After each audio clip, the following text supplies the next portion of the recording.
I just think it's about just being consistent with your routine off the court, and that leads to consistency on the court as well.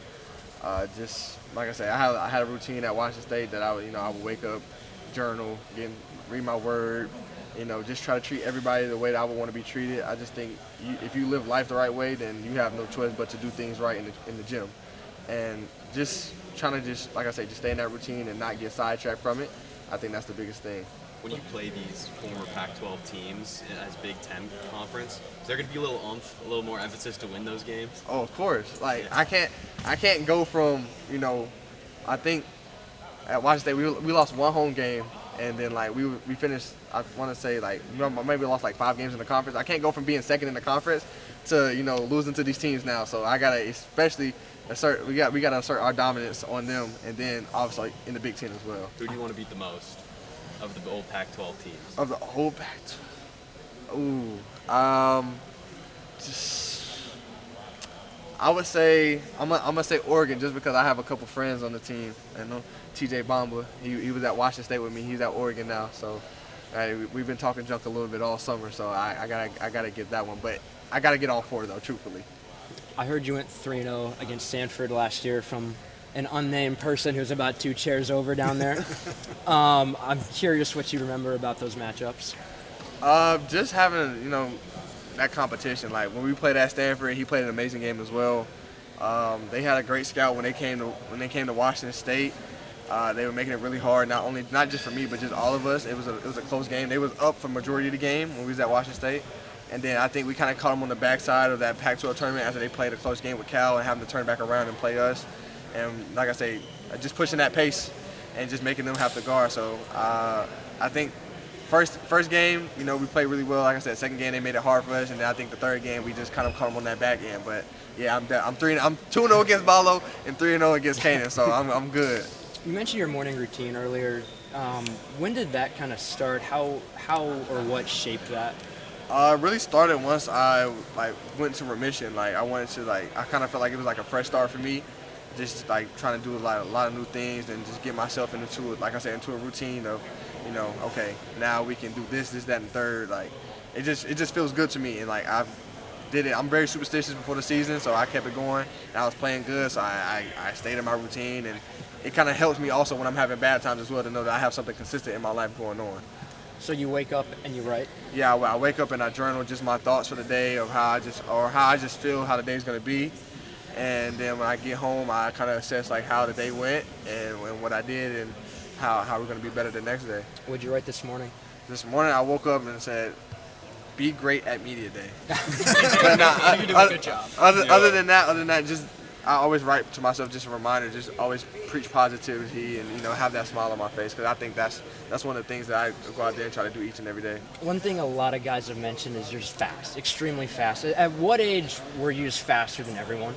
You just knew it. Honestly, I don't even think I'm faster. I think I'm more so quick, maybe. I don't know. But a lot of people back home, when I played this past season, they was like, we don't know when you got that fast. So I probably wasn't this fast always growing up, because I did long distance in track when I was in middle school and high school. So I wasn't out there running the 100 or 200.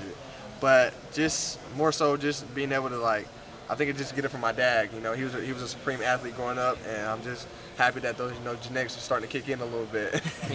Yeah, no problem. How excited are you to play in front of 17,000 strong here? I've heard it's crazy. Like I say, you can always try to recreate it. We played at Arizona at the McHale Center in the NCAA tournament, but I don't think nothing amounts to having that home crowd on your side. Even at Washington State, we got the crowd going at the end of the year. It was unmatched. So I'm excited to see how the Hoosier fans out here, 17 strong, and see how we can go out there and play basketball. I know Woody's an old school guy. I'm curious if he's giving you a hard time about your fingernails. Actually, no. He more so gets onto me about the shoes that I wear, because I wear a lot of bright colors. I have on white shoes today because it's media day. But at practice, I wear a lot of bright color shoes, and he's real old school. So when we go out there and play in the game, it has to be team colors. That was one of the things I'm trying to get him to change a little bit, but I don't think he's going to change it, because I think I just represent myself through bright colors and just being real vibrant. But it's not that big of a deal at the end of the day. Where does that come from, your artistic sense? When I was in elementary school, we had like art class, and I just always found peace in drawing and just just doing a lot of abstract things, and like I built Legos, so just having that artistic personality to me, and just kind of bring it not only from off the court but on the court as well. Still got Legos hanging around that you have? Oh, 100%. I just built the one of the Star Wars, the Jedi. Millennium Falcon? No. The mask. Was it Kylo Ren, the big one? No, Captain Rex. Captain Rex. Okay. Captain Rex. Yeah. So I just did that, and like I did the Infinity Gauntlet when I was at Washington State. So I'm looking for a new one to do. You got If a collection anybody, in your room? huh? You got it in your room here? Yeah. So if anybody has any recommendations of Did you know that there's a Lego version of Simon Scott Assembly Hall? no, I didn't know how many pieces is that. I don't know. Everyone says the directions are terrible and it's real hard to put together, but Is that a challenge for you? Yeah, that might be a postseason challenge. Because if it's hard to follow and it takes a long time, I need complete time just to sit in the house and do it. we don't want you too stressed Yeah, out. exactly. So like I said, if anybody has any recommendations they want to throw out there for me to build, I'll try to find it and I'll go do it. I will say, like, with Legos, drawing, journaling, has that kind of helped you, like, your mental clarity to keep your mind straight?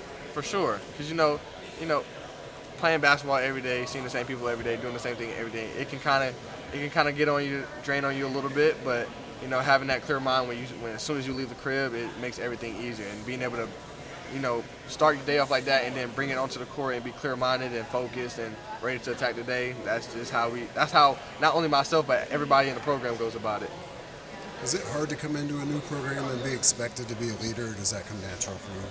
I would say it just comes natural for me, just because you're never you're never around the same people every year or every moment. So just being able to be comfortable in your skin and be a leader no matter where you're at, I just think that just carries over to here. Like, I've been a leader and outgoing since I've been probably 2-3 years old, thanks to my mom. So just being able to be comfortable in my skin and knowing that they want me to be a leader, and just trying to, I want to say, like, just knowing that everybody's different, so you can't lead everybody the same way.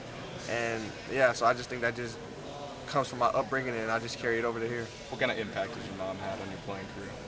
Big time. She used to take me to so I used to have school started at 9 in middle school, right? And I would probably have a workout probably 6 a.m. It was across the town. Though it was 30 minutes out the way. So we'd get there, have to leave the crib at 5:30, 5:20. Get there at 6, work out, finish around 7:30, get back home by 8:15. I got a shower and be back at school at 9. And then I got practice after that. So just that, when she did that, now I was like, oh no, that's when it really clicked in my mind, okay, she's really on my side. Not saying that my mom's not on my side, but you know what I'm saying. We put that extra work in and we make sacrifices, and I'm just happy to be able to be in this position to, they don't have to worry about too many things anymore. I'm out here closer to home playing the game that I love, and they can come see me. You seem very, energetic, vibrant, vocal. And you said that was kind of thanks to your mom. If you don't mind me asking, what kind of did she do to help you kind of break out into that shell at a young age? She always sees the good in everybody. She has the energy. She's always calling me to make sure I'm good. She's putting a smile on my face no matter what. And I just carry that from her. And my dad's a little bit more serious, and so I think that's the beauty of it. I have a yin and yang situation with my parents. So I definitely got the vibrant energy from her. Transferring to a state where basketball is almost religion, what do you want Indiana fans here to know about you? They're just going to get a guy that goes out there and gives it his all every night. Doesn't take any days off, doesn't take any reps off. Going to do whatever it takes to win. Go out there and lead, and we're going to go out there and, pull through on the expectations that we have of ourselves and make you guys proud. Myles, how does it help the transition and the transfer situation when you've got guys like A&M and Omar that you've played with, played against in the Pac-12, while you're all here together now at once, learning all the same stuff at the same time? Yeah, it's beautiful. We have a mixture of new guys and old guys, all trying to learn the same thing and learn each other as well. And that's just the beautiful thing about basketball and relationships that you make in life. No matter where you go, you never know who you might end up playing with or playing against. And it's just really exciting to see what we can do. And like I said, it's been nothing but love since I've been here, and it's been nothing but an exciting journey for us to get on the same page. Kenny mentioned playing against you that you always had a smile on your face, but you were still kind of trash talking at the same time, and it drove him nuts.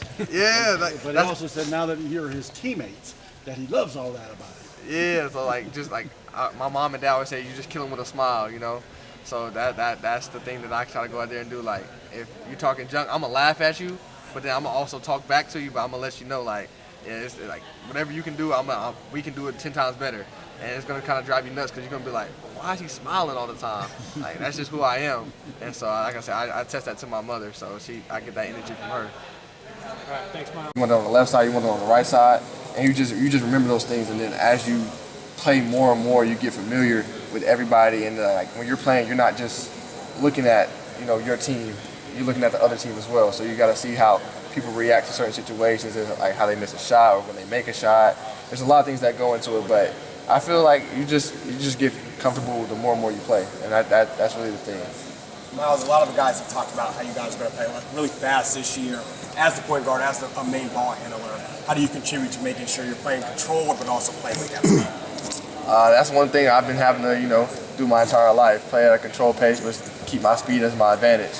And I just think it's no different on this level. I mean, I've done it since I was a kid. I've done it in high school, did it at AAU, I did it at Washington State. And just being able to, like I say, first be that leader to understand, get everybody to understand that that's what we need to do and that's how we need to play. And then going out there and executing it and making sure that everybody understands that will be a big key for us to winning games and getting a lot of easy buckets. What advantage do you feel like that'll give you as a team and as an offense just playing at that pace? A natural basketball player doesn't want to keep running up and down all night on the defensive end. Like, that gets tiring after a while. So for us, like I said, it's about us being in well-conditioned shape, and we've been doing a lot of conditioning, so that's how that's going to affect us and give us the advantage when we can get a lot of easy buckets early on throughout the entire game and down the stretch as well. Somebody told me, as far as you being the leader and being outgoing, somebody told me that like early on your mom had you in public speaking or singing or something like that. Well, what's the story there? I mean, as a kid growing up, I was like an ambassador for the high school. Like, I did student council. I did a couple plays growing up. So just being able to get familiar with how talking in front of a large audience and talking in front of people, and like my mom, I was also in 4-H as well. I did a lot of things that that requires you to be well spoken and understanding people and character traits. And so I attest that to my mom. She always put me in positions to be more than just a basketball player. Do you feel like acting on the stage like that kind of helps you handle the spotlight on the court? What plays are we talking about? Yeah. Well, like it was just like your normal elementary school plays, nothing crazy. But I think that just rose to like what I am now. I'm just a very outgoing person, just always bubbly, just have a smile on my face, just trying to make sure that everybody feels good. And I definitely think that does help me handle like the attention that I get. So yeah. Do you have a favorite role? Not necessarily a favorite role, but just like if I could be an actor in any movie, I'll probably just be like the goofy person, like always cracking jokes for sure. So you wouldn't want to be in Death of a Salesman? No. Not at all. Not at all. Anything with death, no. I don't want to die. I want to be out the whole movie so everybody can remember me. Breaking news. Yes, sir. You've probably been asked this a million times already, but what's your impression of Indiana and the group that you're going to be playing? Yeah, I told everybody since I got here, the authenticity was the first thing that really stood out to me, and that's the thing that I was looking for. Coach Woody, the players, even the community, like they're very authentic, and that's the thing I look for, not only in like when I was in the transfer portal, but in relationships in life. And like I said, if they could be like that receptive to me on the first day, I can only imagine the more and more we build our bond each and every day, how close and how beautiful everything could be. What'd you work on most this summer for you?